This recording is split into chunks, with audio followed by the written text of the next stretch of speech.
Hai, Assalamualaikum warahmatullahi wabarakatuh. Nama saya Ilham Ali, nomor NPM 20010111049 dari kelompok F1. Di sini saya akan menyampaikan tugas yaitu dari PPTQ 2 tentang pembahasan mat far'i, yaitu mat layin, mat silah, mat mukhafaf kalimi, mat lazim harfi musbah, dan mat lazim mukhafaf harfi. Dan juga nanti saya akan menyampaikan apa itu awalus surah atau awal surah. Bagaimana kelanjutannya? Mari kita simak video berikut. Oke, sekarang kita akan membahas mat far'i. Yang pertama yang akan kita bahas yaitu matlin atau mat layin. Matlin atau mat layin. Mat layin sendiri artinya yaitu lembut. Mat huruf lin terdapat dua, yaitu yang pertama wawu dan ya. Bagaimana bisa dikatakan mat layin? Ketika terdapat huruf wawu atau ya yang berharokat sukun, yang awalnya berada huruf yang berharokat fathah dan setelahnya ada huruf yang berharokat kasroh tanwin atau yang lainnya dalam keadaan waqaf. Seperti contoh min khaufin. Contoh min khaufin. Contoh yang pertama. Min khaufin. Ini dalam waqaf. Bisa dikatakan matlin atau mat layin yaitu ketika dalam keadaan waqaf, yaitu wawunya berharokat sukun. Sebelum wawu ada huruf yang berharokat fathah, dan setelah wawu terdapat huruf yang berharokat, ini berharokat kasroh tanwin, maka dibaca min khauf. Bisa dibaca 2, 4 atau 6 harokat. Nah, ini perlu digarisbawahi. Bisa dikatakan matlin ketika dalam keadaan waqaf. Nah, bagaimana jika tidak waqaf, maka hanya disebut huruf lin. Seperti pada contoh pada surat Al-Lail, yaitu li'ila fi Quraisy, pada kalimat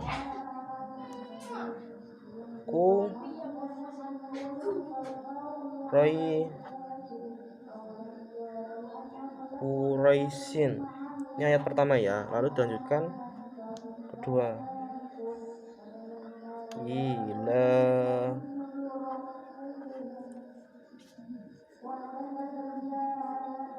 fihim. Nah, ini jika dibaca waqaf maka bacanya Quraisy. Beda jika dibaca wasol menjadi Quraisyin ila fihim. Maka kalau ini dibaca wasol hanya disebut dengan huruf lin, bukan matlin. Bisa dikatakan matlin ketika Quraisy ini diwakafkan. Nah, ini adalah pembahasan tentang matlin atau mat layin. Yang selanjutnya yaitu mat silah. Mat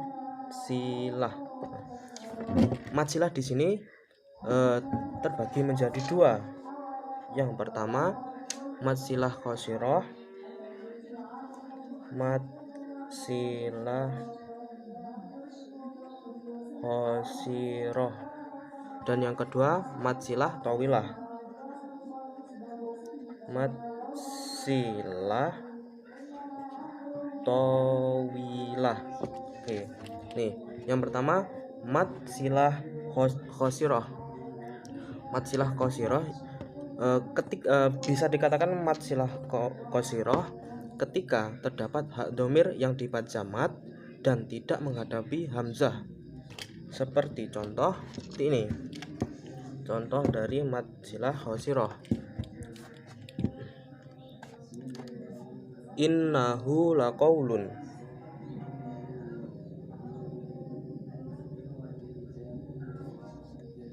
innahu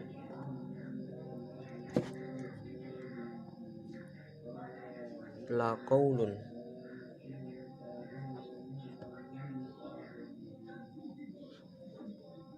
Nah, innahu laqaulun ini dibaca mad silah qasirah karena kenapa? Terdapat hak domir yang berharokat domah. Ini tidak bertemu dengan hamzah, maka hak domir ini disebut hak silah qasirah, dibaca 2 ketukan atau 2 harokat. Nah, ini bagaimana dengan mad silah tawilah? Ini kebalikan dari mad silah qasirah, yaitu ketika ada hak domir yang dibaca mad dan menghadapi hamzah. Ini dengan contoh seperti ini. Mislihi abadan.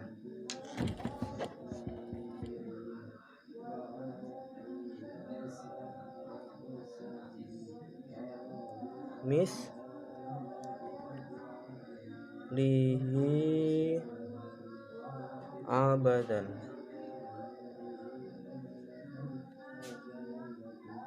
Nah, mislihi abadan. Nah, ini terdapat hak domir yang langsung bertemu dengan hamzah atau alif, maka ini disebut mad silah tawilah, dibaca 5 harokat atau 5 ketukan. Bisa dipahami?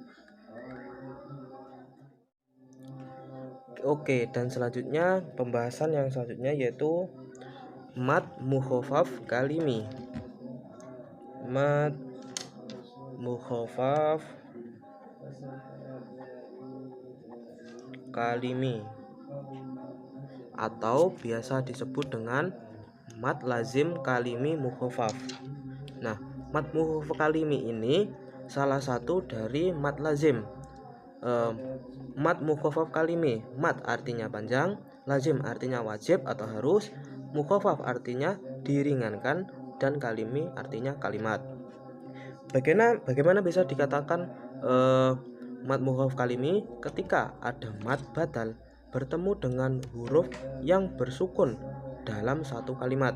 Nah, mad mukhaffaf kalimi ini sangat jarang ditemukan dalam Al-Quran karena hanya terdapat 2 saja, yaitu pada Quran surat Yunus ayat 51 dan ayat 91.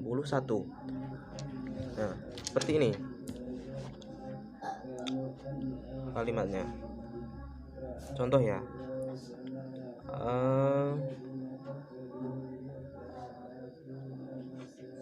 ini terdapat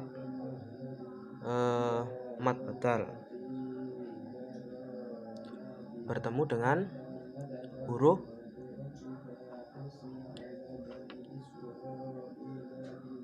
yang bersukun. Nah,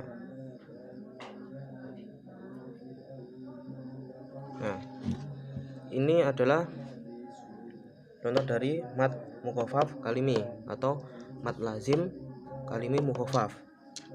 Ini cara bacanya yaitu dengan memanjangkan 6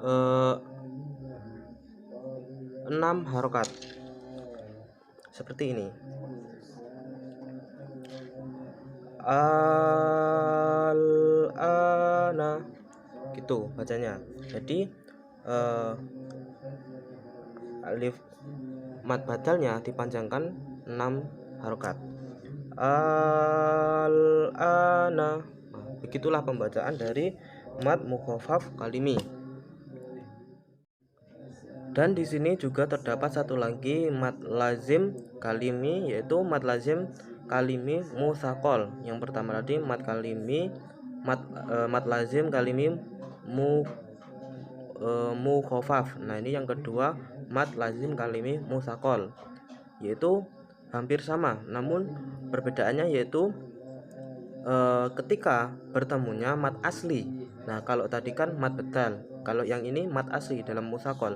Mad asli dengan huruf bertasjid.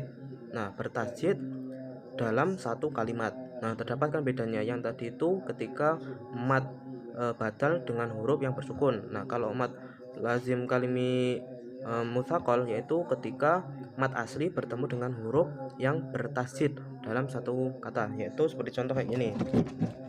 Mad ini ya tadi yang pertama, terus yang kedua mad lazim kalimi mutsaqal,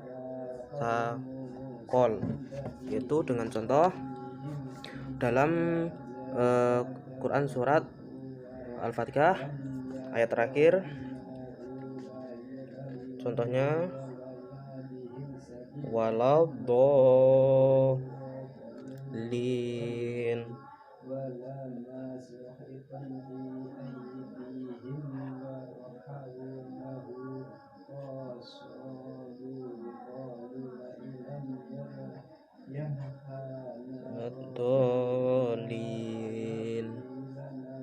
Nah, ini terdapat mad asli.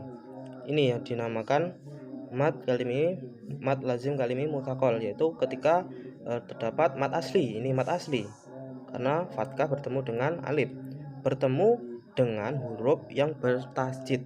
Ini terdapat huruf dha yang bertasydid, maka dibaca dengan maka dha-nya ini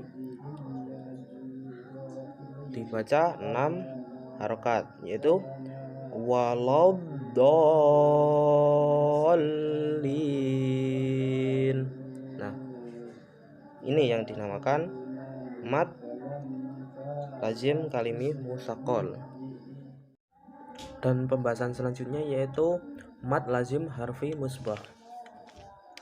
Mad lazim harfi musbah. Mad ini terdapat dalam awal surat pada ayat-ayat mutasyabihat. Huruf-huruf mutasyabihat antara lain naqasa asalukum atau nun, qaf, shad, ain, sin, lam, kaf, sama mim.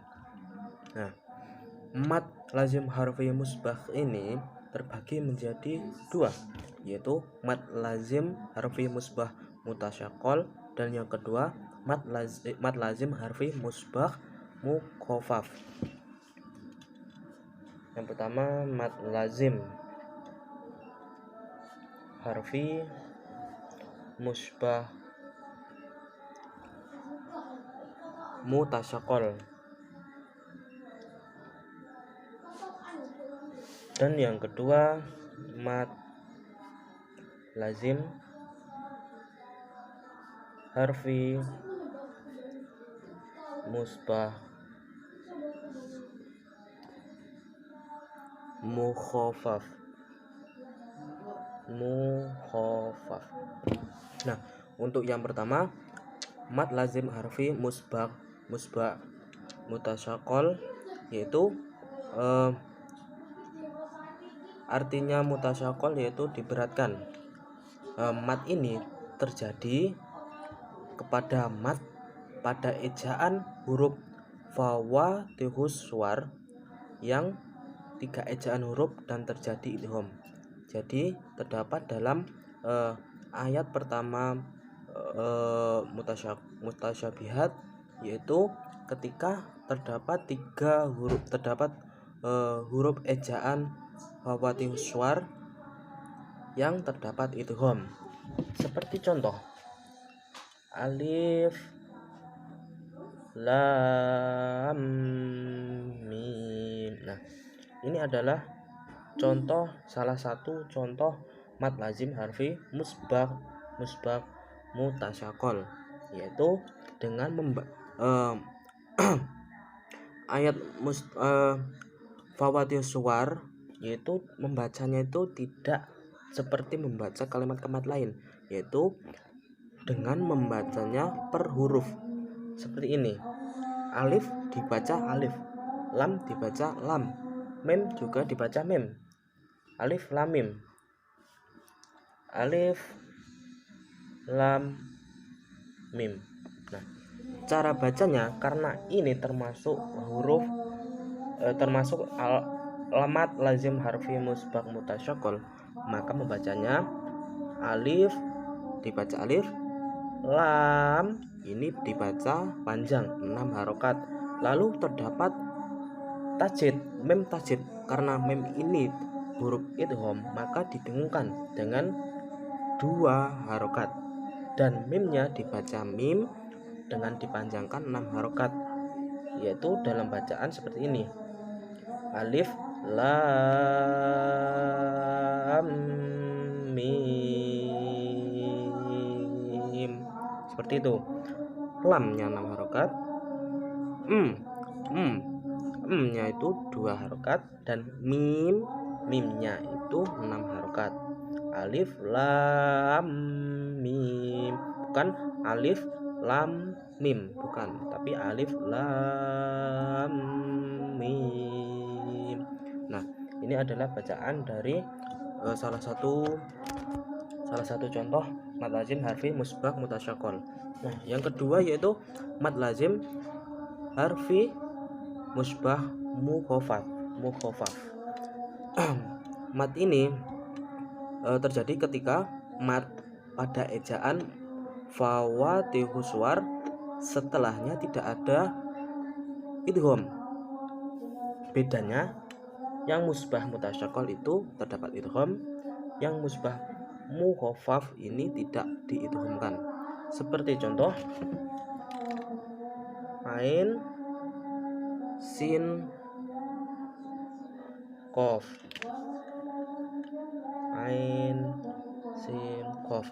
Nah, ini tidak terdapat huruf idgham, maka dibaca ini 6 harokat, ini 6 harokat, ini 6 harokat. Nah, sama mengejanya, yaitu ain sin qaf. Nah, jadi bacanya seperti ini: ain sin qaf, sama-sama dipanjangkan 6 harokat. Nah, ini adalah penjelasan dari mad lazim harfi musbaq. Bedanya mad lazim harfi musbaq terdapat 2, yaitu musbah mutasyakol dan musbah mukhafaf. Bedanya, yang mutasyakol itu terdapat gunahnya dan musbah tidak terdapat gunahnya. Yang selanjutnya yaitu mad lazim mukhafaf harfi, atau juga biasa disebut mad lazim harfi mukhafaf. Mad ini terjadi pada awal surat pada ayat mutasyabihat. Nah, mad ini terjadi ketika mad yang terjadi pada huruf fawatihus suwar, yaitu dengan membaca 2 harokat. Mukhafaf itu artinya ringan atau biasa diartikan diringankan. Seperti contoh ini, mad lazim harfi mukhafaf atau mad lazim mukhafaf harfi. Mad lazim mukhafaf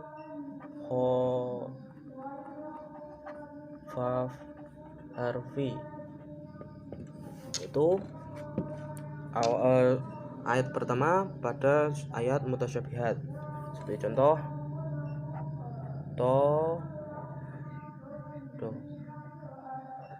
toha. Nah, biasanya ini ciri-cirinya berharokat, matnya itu berharokat berdiri. Toha dibaca 2 ketukan. Nah, itu dengan diringankan, toha. Nah, ini bacaan dari mad lazim mukhafaf harfi. Dan selanjutnya yaitu teori atau arti dari awalus surah atau awal surah. Awalus surah ini yaitu ayat-ayat yang terdapat dalam awal surat yang terdapat dalam Al-Quran.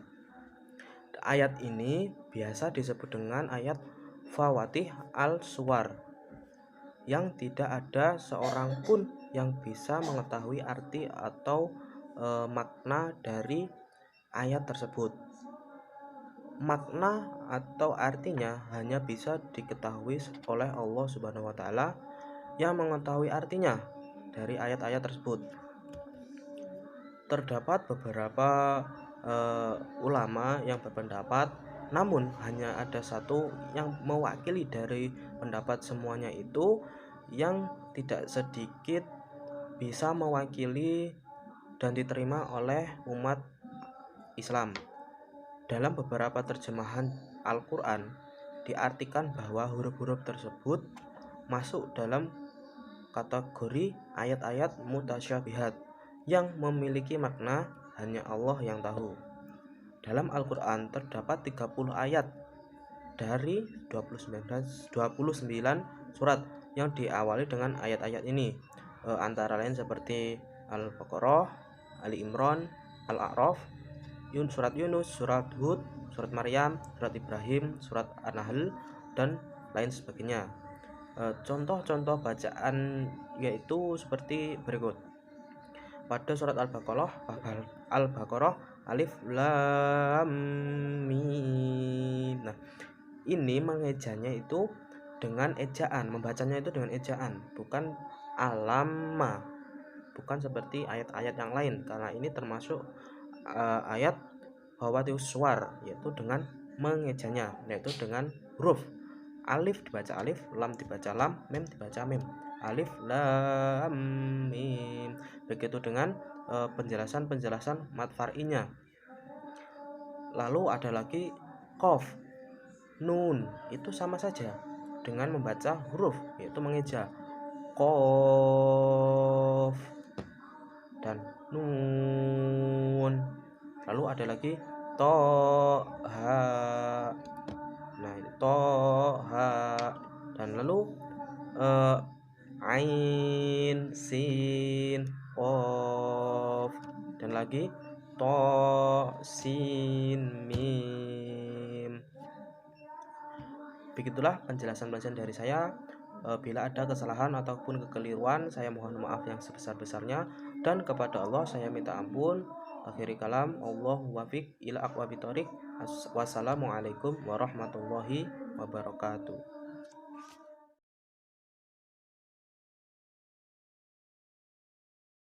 Bismillahirrahmanirrahim. Assalamualaikum warahmatullahi wabarakatuh. Nama saya Ilham Ali, nomor NPM 20010111049 dari kelompok F1. Di sini saya akan menyampaikan tugas dari BPTQ 2, yaitu cara menyolatkan jenazah. Bagaimana kelanjutannya? Mari kita simak video berikut ini.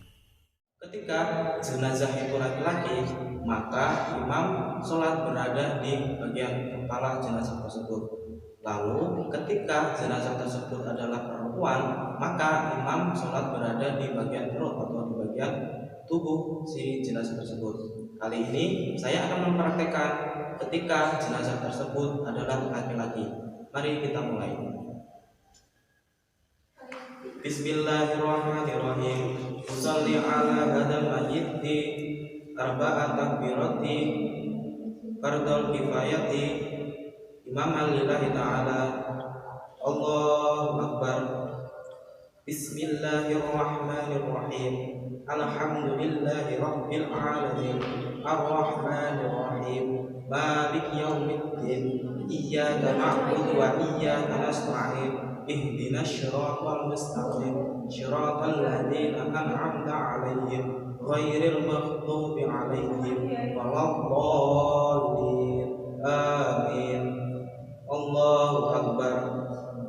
Allahumma shalli ala Muhammad wa ala ali Muhammad kama shallaita ala Ibrahim wa ala ali Ibrahim wa barik ala Muhammad wa ala ali Muhammad kama barakta ala Ibrahim wa ala ali Ibrahim fil alamin innaka Hamidum Majid.